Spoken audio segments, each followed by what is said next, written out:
सफ़ेद कपड़े वाली औरत।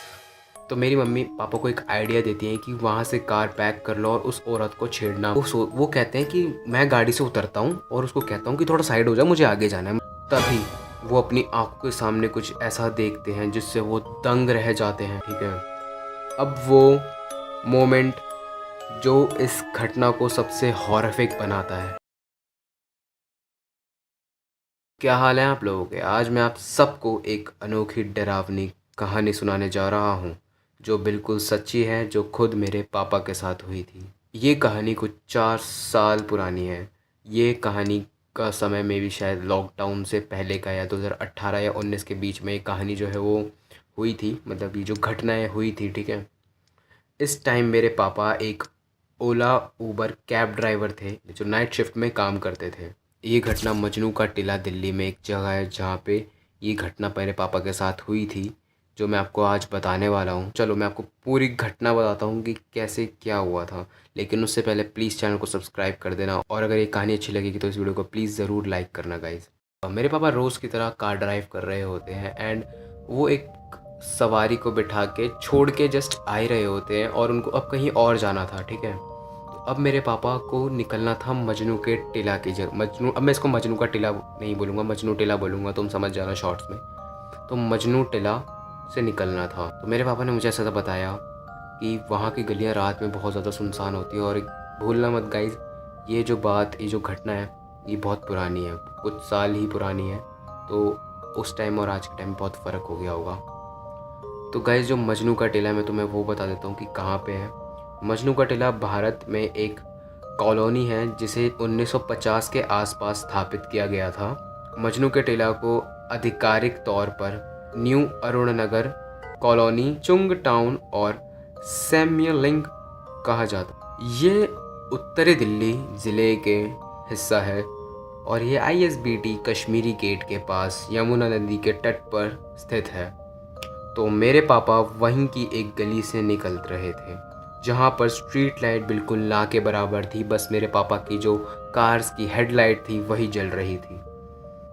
तो मेरे पापा एक गली से निकले जो कि गाइज एक एल शेप लाइक वे था। मैं तुम्हें कैसे एक्सप्लेन करता हूँ, मैं तुम्हें बताता हूँ। जो वे था ना, लाइक मेरे पापा जहाँ ड्राइव कर रहे थे वो एक स्ट्रेट रोड थी और वहाँ से एक टर्न था, वो राइट टर्न था। ठीक है, जो लोग कार ड्राइव करते हैं वो ये मेरी बात ज़्यादा अच्छे से समझ जाएंगे।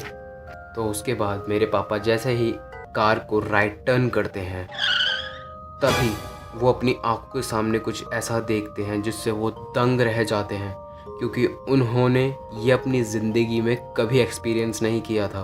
उन्होंने भी सिर्फ ये कहानियों में या हॉरर मूवीज़ में ही देखा था।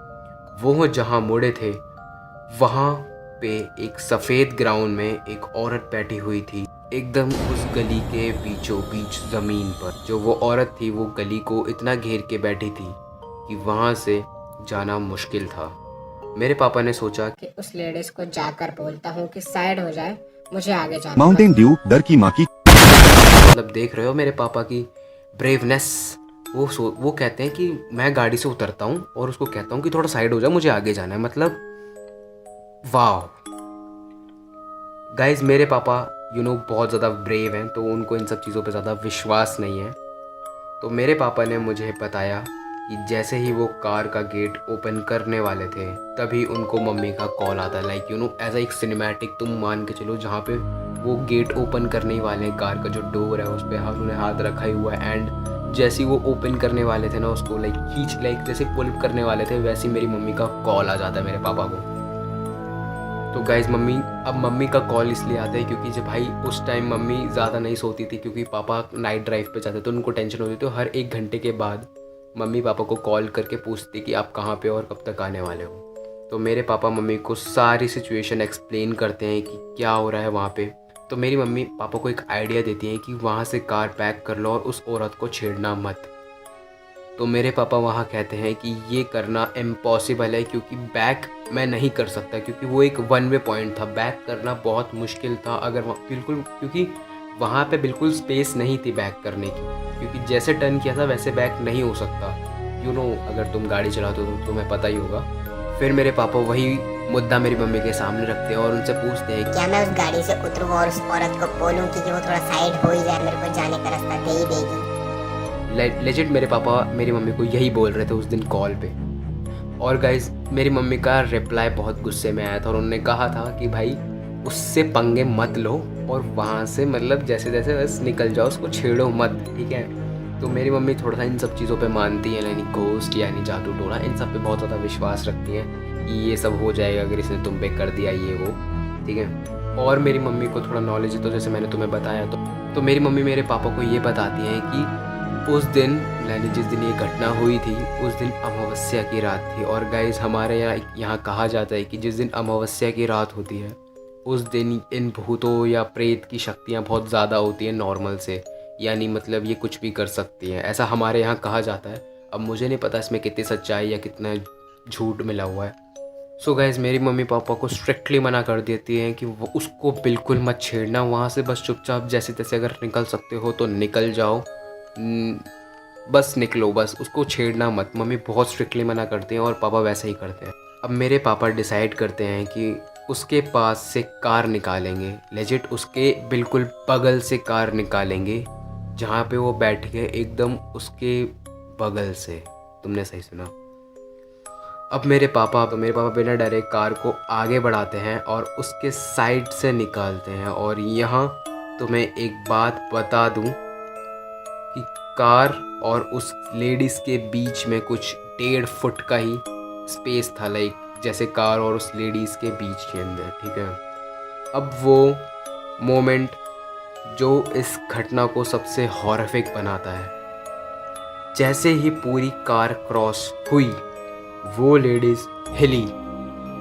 पापा को लगा कि ये उनका वहम है, लेकिन जैसे ही वो मम्मी को दोबारा कॉल कर रहे थे उन्होंने अपने साइड वाले मिरर में देखा। वो देखते हैं कि वो लेडीज़ वहाँ खड़ी हुई है और उसका फेस पापा की कार की साइड है और वो चुपचाप देख रही है। मेरे पापा वहाँ से निकल, वो लेडीज़ लेजिट वहाँ पे खड़े होके मेरे पापा की कार के साइड फेस करके उनको जाते हुए देख रही है। और मेरे पापा ने उसको पूरा साइड मिरर से देखा जिसके बाल अभी भी खुले हुए हैं। और मेरे पापा वहाँ से जस्ट कार को नॉर्मली स्पीड पे आगे बढ़ाते हुए ले गए। तो गाइस उसके बाद मेरे पापा सीधा घर आ गए क्योंकि मम्मी ने उनको बुला लिया था। वैसे तो मेरे पापा कह रहे थे कि पूरी ड्यूटी कंटिन्यू ही करके आता हूँ, क्योंकि मेरे पापा ऑलमोस्ट 12 बजे घर से निकलते थे, तो अभी उनको ड्यूटी को ऑलमोस्ट 3 घंटे ही हुए थे। और मेरे पापा ज़्यादातर सुबह ही आया करते थे 6 बजे या 7 बजे के आसपास, कभी कभार 10 भी बज जाते थे। लेकिन मेरी मम्मी मना कर देती और कहती कि तुम चुपचाप बस घर आ जाओ और लाइक अभी रेस्ट कर लो, जितना किया कोई बात नहीं, ठीक है। और उस दिन के बाद तो भाई उस दिन के बाद से लाइक ऐसा कुछ नहीं हुआ जैसे एक नॉर्मल स्टोरीज़ में हमें दिखाया जाता है कि भाई जादू टोना हो गया, ये हो गया वो गया, सब कुछ नॉर्मल था। बस ये एक घटना थी, घटना बन के रह गई। तो मेरे ओपिनियन की बात करो तो गाइज़ मैं अपना अगर ओपिनियन दूँ इस चीज़ पे जो ये घटना मेरे पापा के साथ घटी थी, देखो गाइज़ मैं इन सब चीज़ों पे बहुत कम बिलीव करता हूँ, लेकिन कुछ चीज़ों पे बिलीव करता हूँ। ये नहीं कि हर जो भी सुना उसको मान लिया, ठीक है। तो इस पे मेरा ओपिनियन क्या है, मेरा ओपिनियन ये है कि गाइज़ हो सकता है कि कोई मेरे पापा पे प्रैंक कर रहा हो। देखो चांस है भाई, क्योंकि उस टाइम भी लाइक कंटेंट बनता था और इस टाइम भी कंटेंट बनता है, ठीक है। हो सकता है मेरे पापा पे कोई डराने के लिए उनको प्रैंक कर रहा हो कि, और उसने लाइक देखो अब तुम बोलोगे अगर वो प्रैंक कर रहा था और उसने इतना तगड़ा प्रैंक कर ही दिया था तो वो और भी तो तगड़ा कर सकता था ना, मेरे पापा की गाड़ी पे भी कूद सकता था, वो तो कुछ भी कर सकता था। अब इसमें मेरा ये कहना है कि शायद वो डर गया हो, क्योंकि तुम्हें नहीं पता कि भाई अगला बंदा कौन है तुम्हारे लिए, क्या पता भाई उस गाड़ी से कोई पिस्टल निकाल के आ जाता और उसको शूट कर देता, उसकी जान चली जाती। इसलिए शायद जो वो लेडीज़ थी या जो भी लड़का या लेडीज़ बना होगा उसने ज़्यादा कुछ नहीं किया, वो सिर्फ खड़ा हुआ और उसने देखा, ये भी हो सकता है।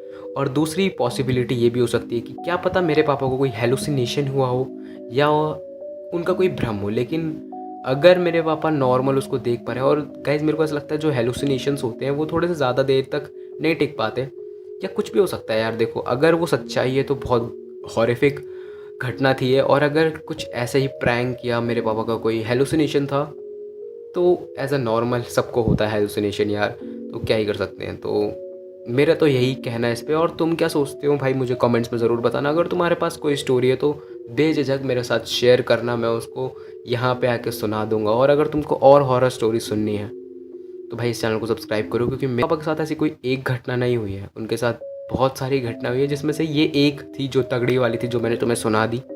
एक और है जो मैं तुम्हें कभी और सुनाऊंगा, तो जब तक के लिए तुम सब्सक्राइब कर दो यार। तो गाइज़ अब मैं तुम्हारे सामने एक ट्विस्ट खोलने वाला हूँ कि ये वीडियो मैं लेजिट 2:30 बजे ही शूट कर रहा हूँ।